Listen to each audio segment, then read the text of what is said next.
Bismillahirrahmanirrahim. Assalamualaikum warahmatullahi wabarakatuh. Alhamdulillahi wa kafa. Wassalatu wassalamu ala sayyidina al-Mustafa wa ala alihi wa sahbihi ahla sidqi wal wafa. Asyhadu an la ilaha illallah wahdahu la syarika lah. Wa asyhadu anna sayyidana wa nabiyyana Muhammadan abduhu wa rasuluhu la nabiyya ba'da. Qala Allah Ta'ala fi kitabihil karim, a'udzu billahi minasy syaithanir rajim. Bismillahirrahmanirrahim. Ya ayyuhalladzina amanu qu anfusakum wa ahlikum nara. Al-ayah.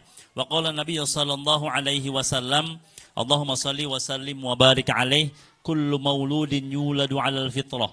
Fa'abawahu yuhawwidanihi aw yunassiranihi aw yumajjisanihi. Alhamdulillah, puji dan syukur kita haturkan kepada Allah Subhanahu wa taala yang Maha Ghafur. Shalawat tering salam senantiasa tercurah dan terlimpah kepada junjungan kita Nabi besar Muhammad sallallahu alaihi wasallam, barik alaihi, kepada keluarganya, sahabatnya, dan insyaallah kita selaku umatnya ila yaumil qiyamah. Amin Allahumma amin. Sebelum kita mulai, saya sapa terlebih dahulu ya. Ini di mana-mana mayoritas ibu-ibu, bapak-bapak minoritas. Saya sapa semuanya ya. Baik ayah bunda sekalian, apa kabarnya pagi hari ini?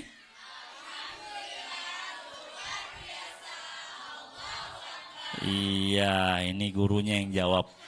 Bapak ibunya nggak ada yang jawab. Ini biasanya sapaan untuk anak-anak ya. Sapaan anak-anak baik SD, SMP maupun SMA ya. Ketika ditanya apa kabarnya pagi hari ini, jawabnya alhamdulillah. Wujud rasa syukur kita luar biasa karena kita diberikan kesempatan yang luar biasa bisa hadir di tempat yang mulia ini ya. Allahu Akbar ya, menunjukkan bahwa segala sesuatu itu atas takdirnya Allah Subhanahu wa taala. Saya ulangi lagi, apa kabarnya pagi hari ini? Allahu Akbar, Masya Allah ya, luar biasa. Ini kalau guru-guru ada ekspresinya. Kalau ayah bunda mungkin tidak terbiasa ya. Baik ayah bunda sekalian, alhamdulillah kami diamanahkan untuk mengisi parenting dengan tema peran orang tua dan sekolah terhadap pembentukan akhlak anak ya. Peserta didik akhlak anak kita. Ayah bunda sekalian, untuk membentuk akhlak anak kita itu memang tidak mudah untuk dilakukan. Kenapa demikian? Karena pembentukan akhlak itu dibutuhkan dimulai dari sejak dini dan butuh kerjasama dari seluruh pihak. Dari seluruh pihak. Mulai dari kapan membentuk akhlak itu? Mulai semenjak menikah.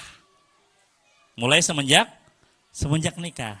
Ketika pas kita menikah, nah ya bunda kan menikah tuh ya. Nah, pas menikah itu kita sudah membentuk tuh keluarga kita ingin diarahkan kemana? Apa diarahkan ke arah yang islami ataukah diarahkan ke yang duniawi misalkan gitu. Kalau islami insya Allah dimulai dari menikah itu sudah mulai ada jadwal-jadwal ibadah, jadwal-jadwal kajian, bangun tahajudnya bareng, jemaahnya bareng, banyak jadwal-jadwal terkait dengan ibadah biasanya. Namun ketika duniawi maka yang terbanyak adalah ya jadwal-jadwal terkait demikian. Ya, bisa jadi pelatihan-pelatihan dagang, pelatihan-pelatihan yang diikuti terus. Bagian ibadahnya subuhnya kesiangan dan lain sebagainya. Bisa next ya. Next terus ya, karena ini perkenalan. Ya, ya, mau perkenalkan diri dulu ya sebelum dimulai. Ini nama saya. Nama saya Syauki, biasa dipanggil nama saya Syauki Lillah, biasa dipanggil Syauki, tinggalnya di Bubulak. Ya, sebagai staf mudir di pesantren Khairul Ummah yang ada di Bubulak. Baik, lanjut saja. Ayah bunda sekalian, ya, untuk membentuk akhlak anak didik kita ada sebuah perkataan dari seorang ulama. Next, nah ini dia. Dimanapun tempatnya, yang terpenting adalah akhlak. Gitu ya. Sepintar apapun jika tidak berakhlak, maka tidak ada harganya. Kenapa akhlak itu penting? Akhlak itu adalah buahnya ilmu. Misalkan ada anak ayah bunda sekalian dipesantrenkan, sedalam apapun ke ilmu agamanya, namun dalam tanda petik kalau akhlak orang bagus, maka itu seperti tidak ada ilmunya. Jika memang ilmu itu sebagai acuan seorang itu menjadi mulia, maka iblis lebih mulia daripada siapapun. Namun karena acuan termulia itu adalah akhlak, maka Nabi Muhammad Sallallahu Alaihi Wasallam itulah orang yang paling mulia di dunia ini. Wa innaka la'ala khuluqin azim, sampai Allah memuji akhlaknya Nabi yang ada di dunia ini. Next, berikutnya. Ada satu firman Allah Subhanahu wa taala yang tadi saya bacakan, a'udzubillahi minasyaitonirrajim. Ya ayyuhalladzina amanu qu anfusakum wa ahlikum nara wa quduhan nas wal hijaratu 'alaiha malaikatun ghiladun syidad la ya'suna ma amarahum wa yaf'aluna ma yu'marun. Yang artinya ini ayat ini terkait dengan kita ya, terkait dengan tugas kita. Wahai orang-orang yang beriman, qu anfusakum, jagalah, peliharalah dirimu. Wa ahlikum naro, dan juga keluargamu dari api neraka. Wa quduhan nas wal hijarah, yang bahan bakarnya itu adalah manusia dan juga batu. Jadi bahan api neraka itu, neraka jahanam, bahannya itu adalah api neraka dan batu. Maaf, batu dan manusia. Alaiha malaikatun ghiladun syidad, yang di dalamnya itu terdapat malaikat-malaikat yang bengis, ya, yang tidak, yang kejam lah, seram gitu ya. La ya'suna Allah ma amarahum, malaikat-malaikat itu tidak pernah bermaksiat kepada Allah. Wa yaf'aluna ma yu'marun, dan mengerjakan apa yang diperintahkan oleh Allah Subhanahu wa taala. Nah, di sini next ada tafsirannya. Tafsirnya yaitu menurut Sayyidina Ali bin Abi Thalib, tafsiran qu anfusakum wa ahlikum naro adalah didiklah mereka dan berilah pelajaran yang cukup untuk menghadapi hari esok. Tandanya apa? Tugas kita, terutama ayah ya, tugas ayah mendidik keluarganya, baik istri, anak-anaknya, itu untuk menghadapi hari esok. Ya. Dan kalau menurut Ibnu Abbas radhiyallahu anhuma, laksanakanlah amal taat kepada Allah dan tinggalkan maksiat, serta suruhlah anakmu untuk senantiasa mengingat Allah. Itu adalah qu anfusakum wa ahlikum naro. Tafsirannya di situ. Jadi sehingga apa? Sehingga tugas yang pertama ketika anak kita dilahirkan ke dunia itu, tugas orang tua adalah terus menerus mendoakan anak, dan ketika mulai beranjak dewasa meminta anak untuk senantiasa mengingat Allah. Ya. Berikutnya itu firman-Nya, dan ada hadis Nabi yang tadi dibacakan juga di awal, kullu mauludin yuladu 'alal fitrah fa abawahu yuhawwidanihi aw yunassiranihi aw yubaddisanihi. Kullu mauludin yuladu 'alal fitrah, setiap anak itu dilahirkan dalam keadaan fitrah, dalam keadaan suci. Suci di sini dalam kurung itu Islam. Ya, jadi setiap anak itu dilahirkan dalam keadaan Islam. Fa abawahu yuhawwidanihi aw yunassiranihi aw yubaddisanihi. Orang tuanya lah yang menjadikan dia ke arah Yahudi, Nasrani, ataupun Majusi. Dalam tanda petik, anak-anak itu seperti halnya kertas putih. Kertas putih. Yang desain itu adalah kita. Apakah kita mau mendesainnya bagus ke arah agamanya, ataukah kita mendesainnya bagus ke arah yang lainnya? Itu tergantung kita. Maka jangan pernah menyalahkan anak, tapi salahkan diri kita ketika mendidik anak, ataupun ketika pas anak itu dalam tanda petik punten misalkan nakal, misalkan, jangan menyalahkan anak, tapi salahkan diri kita terlebih dahulu. Bisa jadi kita mencoret kertas putihnya itu dari awal itu agar menjadi anak itu anak yang nakal, bukan anak yang baik. Ya. Berikutnya. Nah, ini gak begitu kelihatan ya. Saya bacakan aja hadisnya. Bismillahirrahmanirrahim. Idza mata ibnu Adam in qata'a amalu illa min thalath, shadaqatin jariyah aw 'ilmin yuntafa'u bih aw waladan shalihan yad'u lah. Maksudnya ke arah hadis yang ini adalah kita berbicara tentang anak. Dan anak itu disebut adalah investasi terbaik di dunia ini. Investasi terbaik yang bisa mewariskan sujud kita. Jadi sujud kita itu diwariskan ke anak. Minimal anak kita bisa sujud aja udah bahagia. Tandanya ada meneruskan estafet ibadah kita, yaitu anak kita. Indama tabnu Adam, jika anak Adam itu meninggal, in qata'a illa min thalas, maka terputuslah semua amalnya kecuali 3 hal. Yang pertama adalah sedekah jariah, dalam tanda petik wakaf ya, au ilmin yuntafa'u bih, yaitu ilmu yang bermanfaat, au waladan sholihan yad'ulah, dan anak yang soleh yang senantiasa mendoakan. Ya, ayah bunda sekalian, bisa diperhatikan dari ketiga hal ini semuanya itu adalah terdapat di anak. Anak semuanya masuk ke dalam. Ya. Sedekah jariah, harta kita habis untuk apa? Membiayai anak sekolah. Jariah kita tuh anak.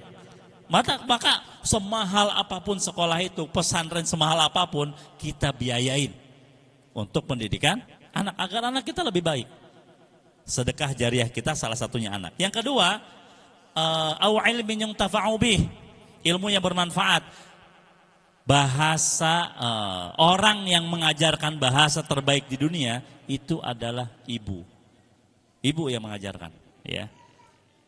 Coba ibu, saya mau tanya dulu nih. Ada berapa metode bahasa ibu yang diajarkan ke anak? Coba, kan ini ibu ya. Bisa coba ibu tuh mengajarkan bahasa ke anak itu apa metodenya seperti apa? Ada tahu? Kan ada caranya tuh mengajarkan anak tuh, ngajarin anak ngomong. Yang pertama apa kira-kira? Kok ibu itu bisa sukses ngajarin anak ngomong? Kok anak itu bisa ingat? Kalau orang Sunda anaknya ngomong Sunda, Jawa anaknya Jawa. Tinggal di Jawa tapi ibunya bahasa Inggris, anaknya bahasa Inggris. Nah, bisa berhasil tuh gimana? Ada itu rahasianya? Yang pertama, tadi diulang-ulang, ya. Tikror, diulang-ulang, repetition. Jadi kalau ibu mengajarkan makan, yang pertama kali itu disebutan makan atau A. A, mangap, makan, ayo makan, ayo makan, ayo makan. A dong, A.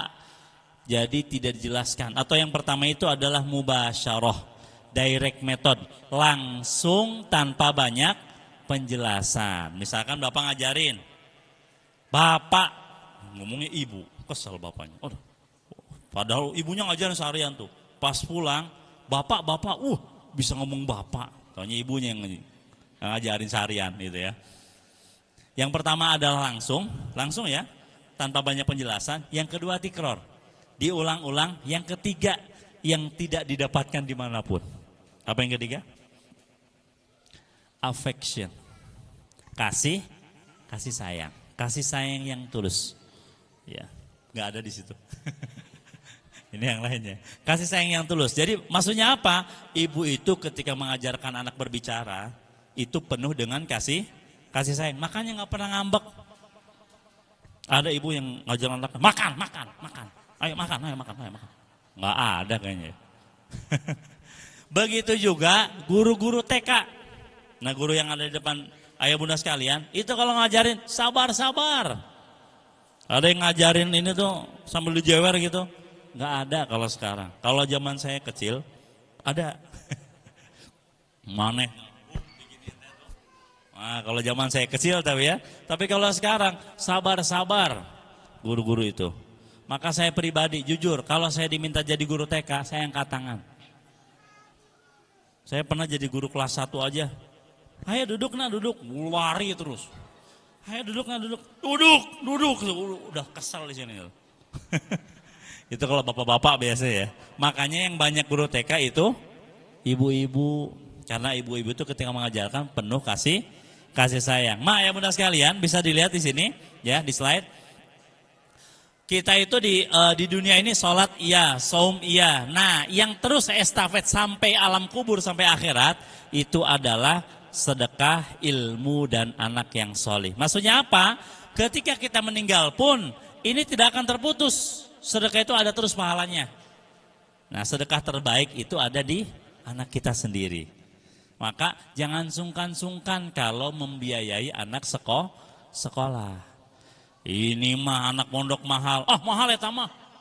Wah, bagian mobil pak alus-alus. Mecek Sunda nama gitu ya. Mobil paling bagus tapi sekolah pengen yang murah, terbalik.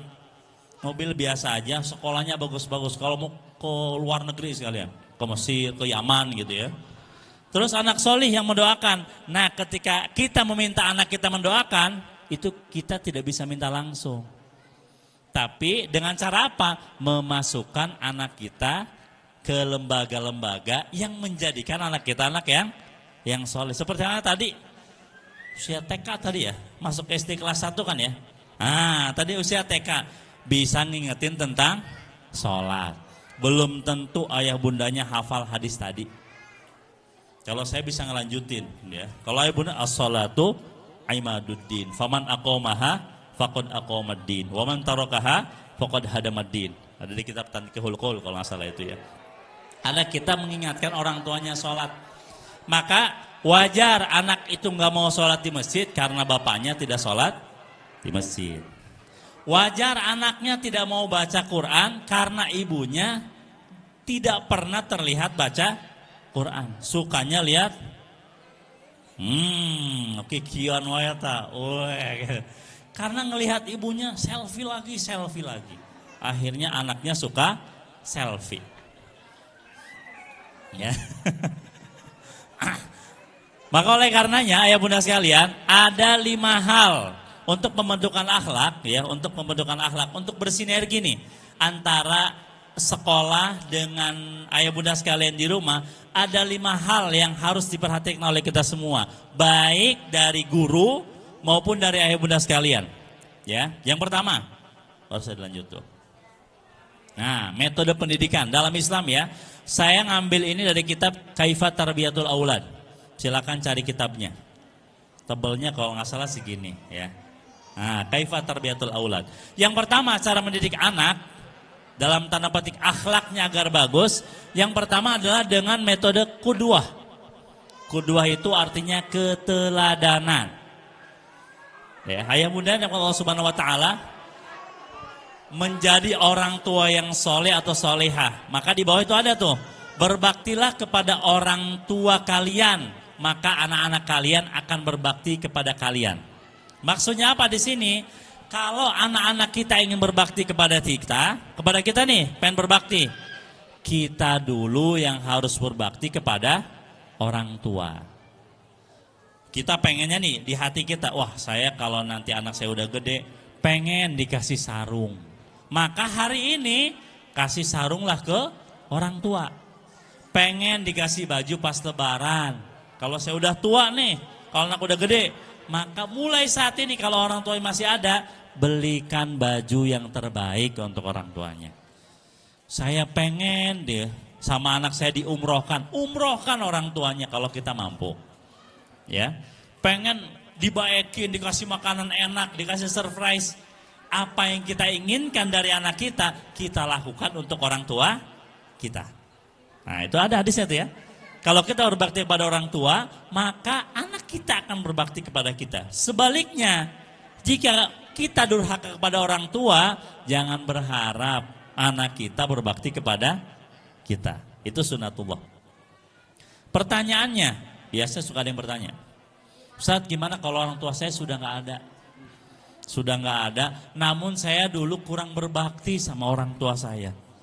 Maka ada banyak hal tuh, agar kita terus tetap dianggap berbakti kepada orang tua. Apa yang harus kita lakukan ketika orang tua tidak ada? Yang pertama adalah tetap sambung silaturahminya kepada keluarga orang tua. Kalau ayah ya kepada paman, kepada adiknya, kepada kakaknya, ya. Ibu juga sama kepada kakaknya, kepada kita sambung. Juga kepada siapa? Kepada teman ngopinya. Kalau bapak teman kafe lah, ngopi.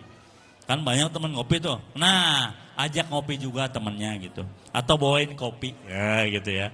Kalau ibu ajak belanja teman orang tua kita. Atau berikanlah sesuatu.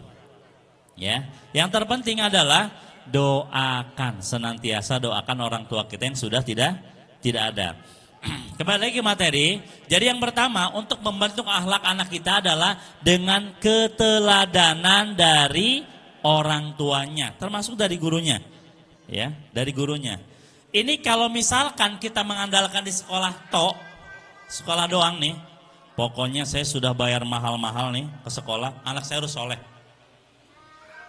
Pulang sekolah bisa ngaji, bisa sholat, wah pokoknya mau doakan saya gitu.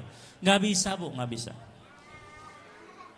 Karena tugas pendidikan pertama itu adalah orang tua. Kenapa kita mensekolahkan anak itu ke sekolah? Karena kita tidak sanggup mendidik anak kita sendiri. Maka kita meminta dengan baik kepada guru. Ustadz, gitu, Ustadzah, saya nggak bisa ngajarin anak saya ngaji, nggak bisa ngajari sholat karena saya kerja. Maka saya titipkan kepada ustadz-ustadzah untuk mengajarkan ngaji dan juga sholat. Nah, tugas kita apa? Tugas kita ketika di rumah kita bantu, kita contohkan anak kita bagaimana ngaji yang bagus, bagaimana sholat yang bagus. Kalau bapaknya belum sholat, ibunya belum sholat, anaknya ngelihat gitu, anaknya juga kemungkinan tidak akan sholat. Kemungkinan, ya. Sebaliknya, maaf. Misalkan orang tuanya tidak bisa ngaji, ini orang tuanya, anaknya sudah bagus ngajinya, usahakan orang tuanya juga belajar ngaji. Jangan anaknya, "Hayo nak, habis maghrib ngaji." Wah, orang tuanya lihat sosmed. Mas, nggak jadi itu mah ya. Jadi kalau anaknya ngaji, orang tuanya ngaji. Usahakan nih untuk bapak ya, untuk ibu, kalau ibadah terlihat oleh anak. Nah, ya. Ini insya Allah kalau ke anak nggak akan riya. Masa saya mau riya sama anak nih, nggak akan riya kalau ke anak. Jadi kalau sholat, kalau baca Quran yang keras, A'udzubillahi minasyaitonirrajim, yang keras. Anak ngelihat, bapak saya ngaji. Anaknya, "Bu, izin main." Pas keluar, Shadaqallahul azim, tutup. Yang penting terlihat ngaji. Jadi kalau anaknya ada di rumah, bapak saya ngaji, ibu saya ngaji. Bapak saya sholat di masjid, ibu saya sholat di rumah, tepat waktu. Itu diceritakan oleh anaknya biasa di sekolah. Biasanya diceritakan, ya. Baik, itu yang pertama, keteladanan. Yang kedua, ini sebenarnya agak terbalik. Nah ini video itu Maya. Ini agak terbalik, gak apa-apa ya. Yang kedua adalah adiyah. Adiyah kebiasaan. Maksudnya apa kebiasaan? Kebiasaan itu adalah kita membuat aturan-aturan di dalam rumah. Ya, itu harus ada ya, ayah bunda sekalian. Contoh begini. Bagi laki-laki sholat di masjid, bagi perempuan sholat di rumah. Habis subuh tidak ada HP itu harus mati, TV mati, semuanya ngaji. Itu sepakat itu. Membuat kebiasaan kan? Tandanya bapak ngaji, ibu ngaji, anak-anak ngaji semuanya walaupun sebentar ya, tapi membuat kebiasaan. Sebelum berangkat sekolah nih, cium tangan dulu, dicium sama ayah bundanya dulu atau gimana. Buatlah kebiasaan yang baik di rumah masing-masing. Mulai dari bangun tidur sampai tidur lagi. Contoh kalau kita biasa kalau sebelum tidur ngajarin. Nah, sebelum tidur gosok gigi dulu, cuci kaki, baru tidur. Padahal tinggal tambahin doa. Kasih doa-doanya bareng-bareng. Ayo kita baca doa dulu bareng-bareng, doa tidur bareng-bareng. Insya Allah nanti anak-anak kita memiliki kebiasaan yang baik. Jadi ulah dicarekan wae. Jangan dimarahin terus anak-anak. Jadi kita mencontohkan, membuat kebiasaan. Kalau bahasanya gini, membuat kebiasaan itu bareng-bareng.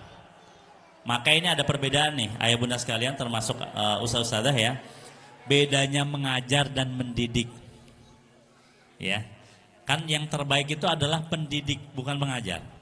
Kalau mengajar, itu saya ngomong begini, setelah itu mau paham mau enggak, karepmu. Terserah. Itu mengajar. Tapi kalau mendidik, saya jelaskan cara sholat seperti ini, saya ajarkan gerakan sholatnya, saya lihat sholatnya sampai bagus. Kalau sudah selesai bagus, baru silahkan dikerjakan sendiri. Dikontrol, itu baru mendidik. Nah tugas kita, baik guru maupun ayah bunda sekalian, mendidik, bukan mengajar. Nah kebanyakan dari kita, itu pengennya ngajarin doang. Nah sholat. Gitu doang sholat. Padahal mah, nah ayo ikut sholat ke masjid sama ayah, ikut di samping. Udah dia mau sholatnya, mau ada rukunya, mau enggak, yang penting ikut. Nah ikut bunda ngaji. Mau dia ngaji, mau dia main, yang penting ikut, mencontohkan dulu. Itu namanya mendidik, mengajarkan. Ya, seperti itu. Jadi setelah kita mencontohkan yang baik, kita membuat peraturan. Maka harus ada sinergi tuh antara ibu dan bapak. Peraturan di rumah seperti ini. Kalau di sekolah sudah ada, sudah jelas kalau di sekolah mah. Sebelum masuk kelas ada periksa kuku dulu, ada doa harian, ada apa dulu. Banyak lah kalau di sekolah lah. Percaya kalau di sekolah mah. Nah ini biasanya masalahnya ada di rumah. Di sekolah bagus kebiasaan, datang ke rumah terserah kasih HP. Aman orang tua. Nah, orang tua main HP, anaknya nangis, kasih HP juga. Biar orang tuanya aman lihat HP. Nah kan gitu biasanya kita di rumah ya. Padahal ketika pas sholat, HP dimatikan, kita sholat bareng-bareng. Ya kalau bahasanya jangan bilang, nah sholat, nanti masuk neraka kalau nggak sholat. Tapi bahasanya, nah ayo kita masuk surga bareng-bareng. Nah itu mengajak jadinya ya. Itu yang kedua, kebiasaannya. Ketiga, setelah kita mencontohkan yang baik, membuat kebiasaan yang baik, baru ada mauidhah atau nasihat. Jangan kita meminta anak ngaji. Nah ngaji nak, tapi kita nggak pernah ngaji.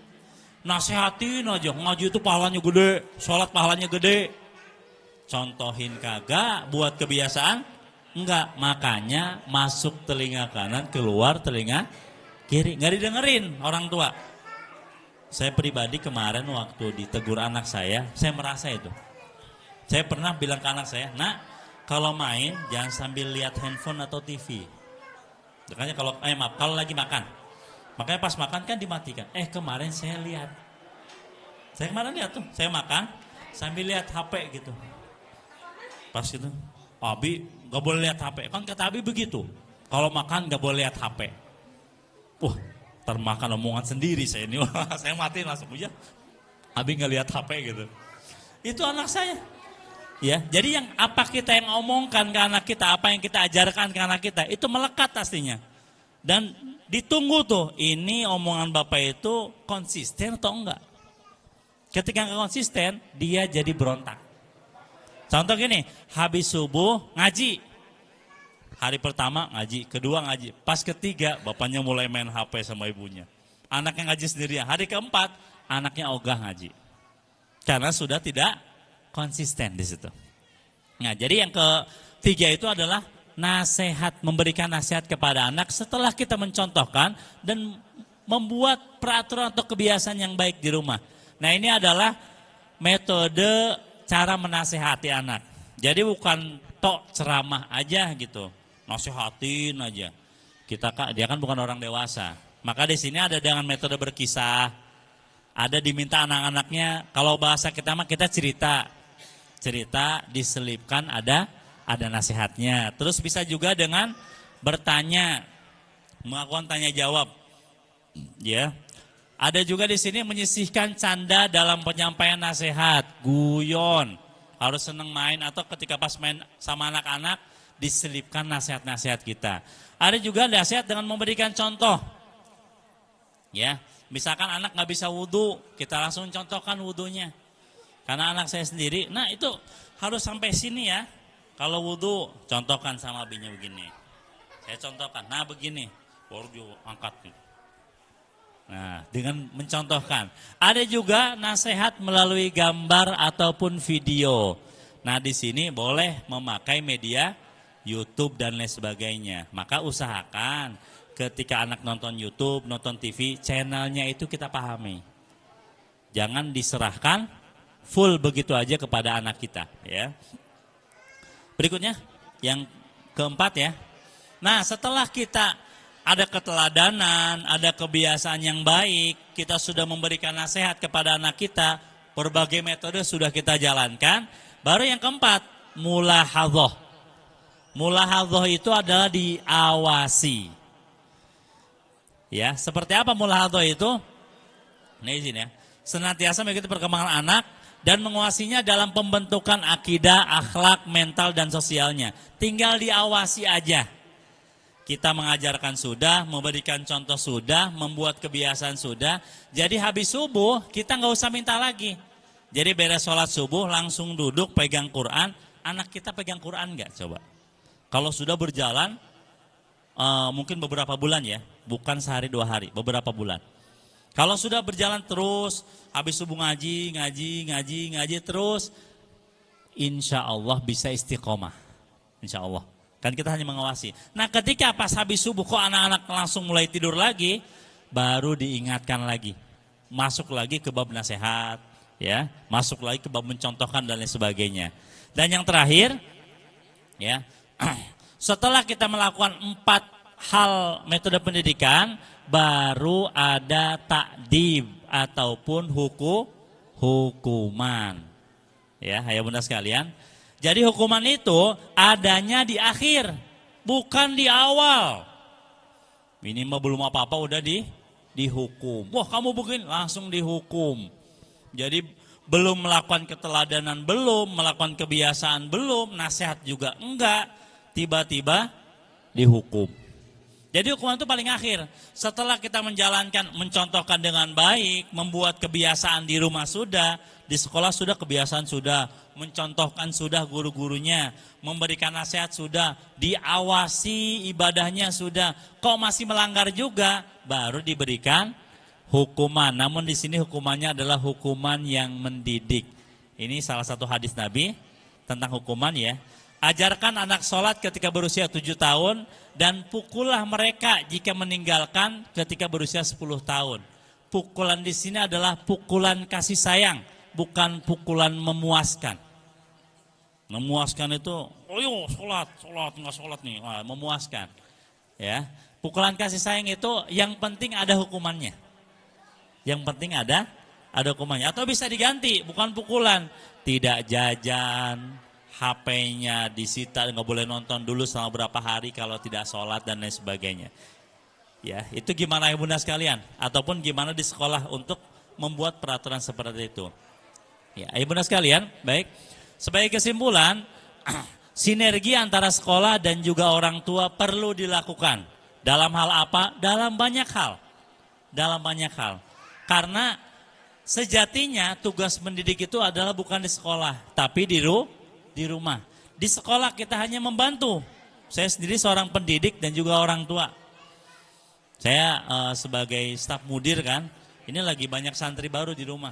Ada yang nangis 4 orang, nggak betah Ustaz, nggak betah. Aduh bingung gitu, pura-pura sakit.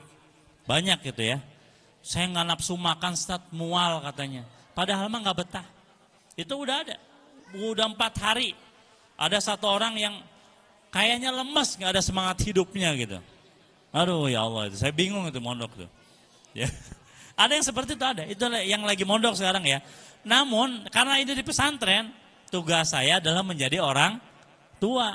Selama 3 hari saya ngajarin ngaji, cerita, ngobrol, mengakrabkan diri, membangun trust, membangun kepercayaan. Jadi ketika anak-anak sudah nyaman dengan saya, kita ngaji. Tapi kalau belum nyaman, saya nggak mau ngaji.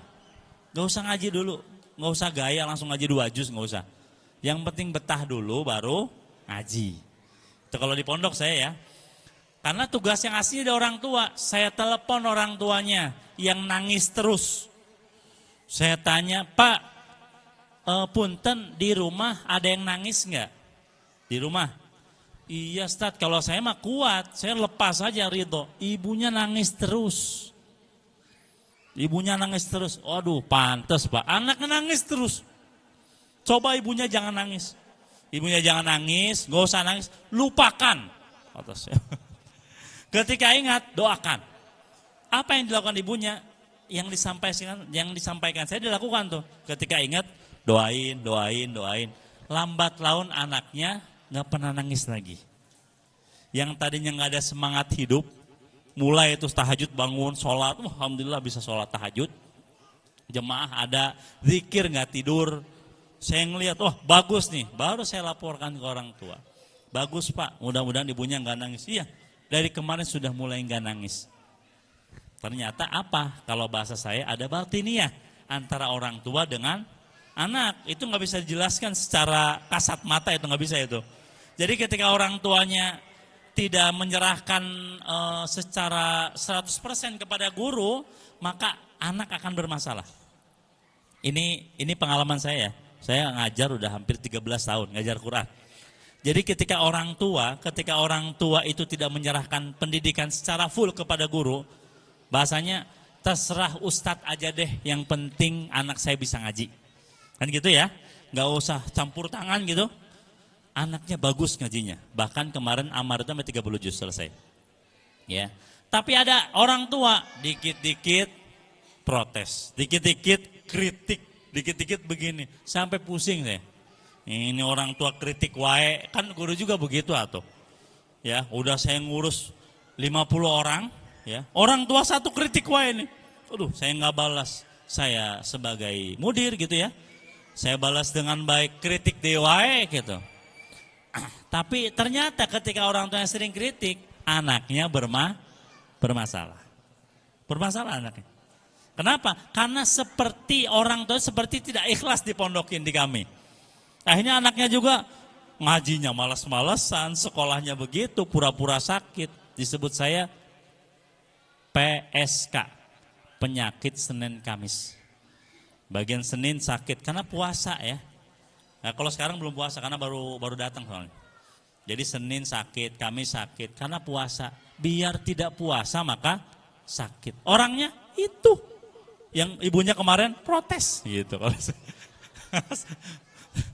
Maka saya bilang ke orang tua ketika parenting di SMP juga, saya bilang kalau punten ini kalau memang tidak setuju dengan program kami, berikanlah masukan. Berikan masukan yang membangun gitu. Jangan gimana sih anak saya? Atau gimana, saya juga nggak tahu gimana gitu ya. Nah maksudnya sinergi antara orang tua dan guru itu harus ada dalam banyak hal.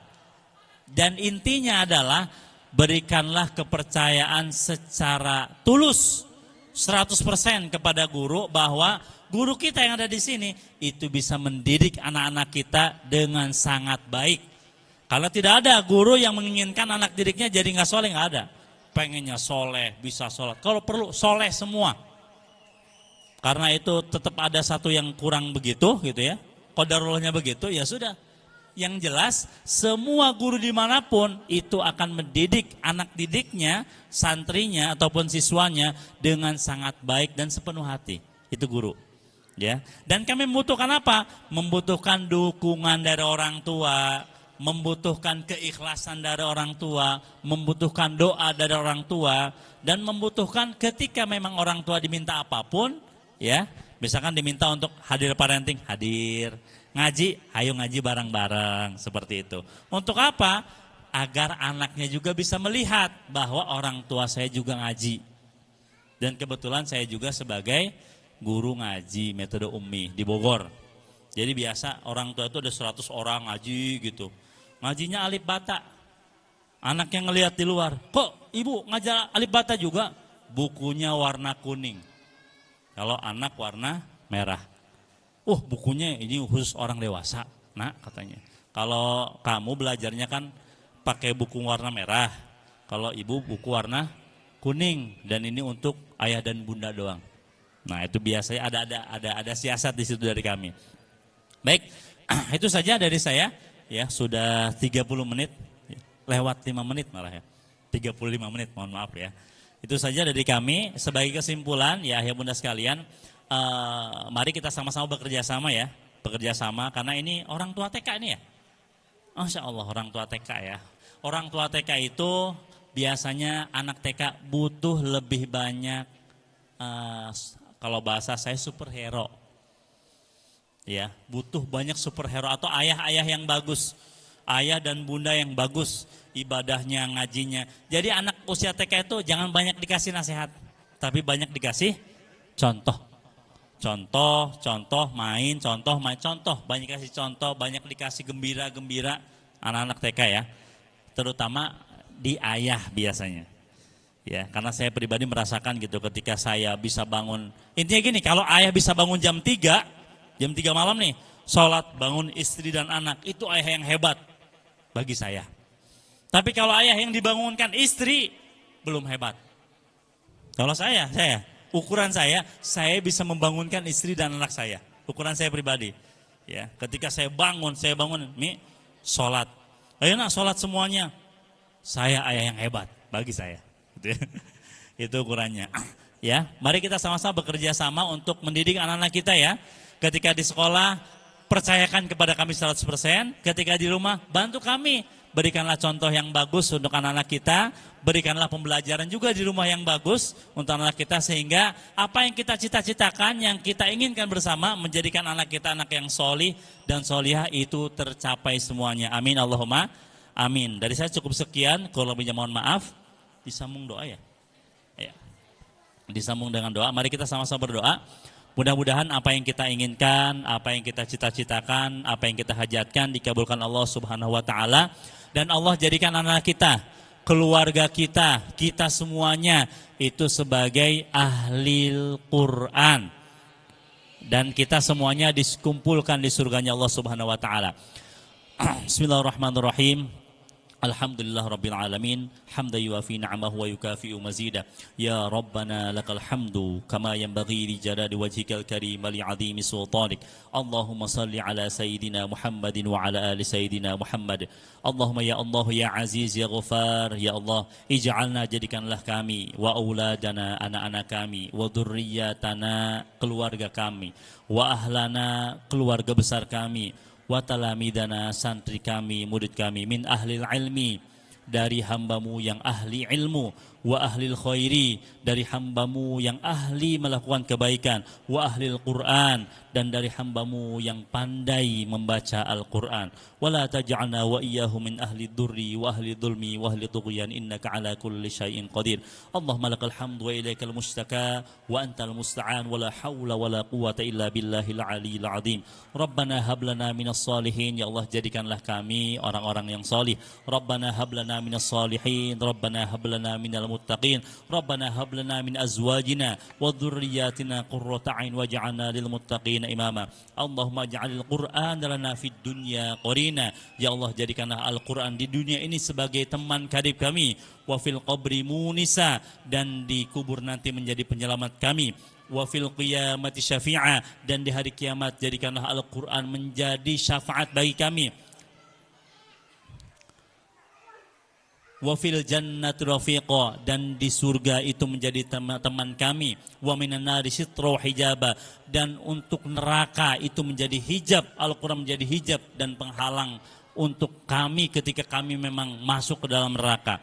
Rabbana hab lana min azwajina wa dhurriyyatina qurrata a'yun waj'alna lil muttaqina imama. Allahumma iftah lana hikmataka wansur 'alaina rahmataka min khazain rahmatika ya arhamar rahimin. Rabbana atina fid dunya hasanah wa fil akhirati hasanah wa qina 'adzaban nar wa adkhilna jannata ma'al abrar ya aziz ya ghafar ya rabbal alamin. Wa sallallahu ala sayidina Muhammad wa ala alihi wa sahbihi ajma'in bi fadlika subhana rabbika rabbil izzati amma yasifun wa salamun al mursalin walhamdulillah rabbil alamin. Al-Fatihah.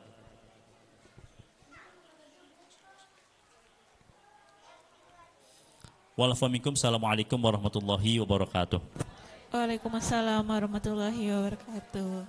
Syukran.